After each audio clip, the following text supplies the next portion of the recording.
Jenazah korban penembakan kelompok kriminal separatis bersenjata di Timika, Papua, tiba di Bandara Lalut Sultan Hasanuddin, Makassar dengan pesawat Hercules pada Jumat petang.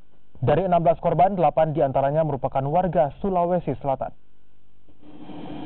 Pesawat Hercules yang mengangkut jenazah korban tragedi penembakan di Nduga, Papua, tiba di Lanut Sultan Hasanuddin pukul 18:06 waktu Indonesia Tengah.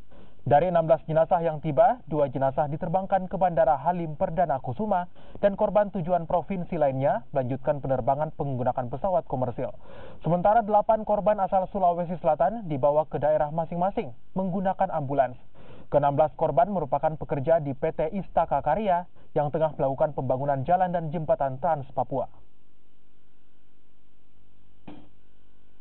Pasca insiden penembakan para pekerja pembangunan jalan di Kabupaten Nduga, Papua oleh kelompok kriminal separatis bersenjata, proyek pekerjaan BUMN oleh PT Istaka Karya akan terus dilanjutkan.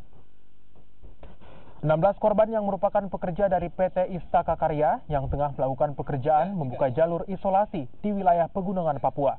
Menurut Komisaris PT Istaka Karya, setelah berkomunikasi dengan Panglima TNI dan Polri, serta adanya perintah dari Presiden, pekerjaan proyek jalan akan tetap dilanjutkan dalam waktu dekat.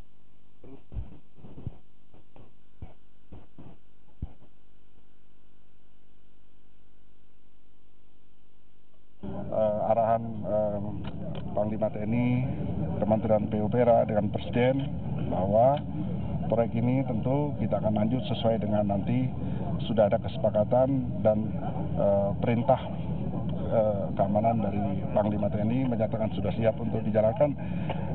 PT Istaka Karya tetap akan menjalankan proyek ini. Juga Menteri BUMN dan BUMN memberikan santunan on top daripada itu, yaitu jumlah uang tertentu, dan kepada almarhum yang memiliki anak yang masih kecil akan diberikan beasiswa sampai dengan SMA.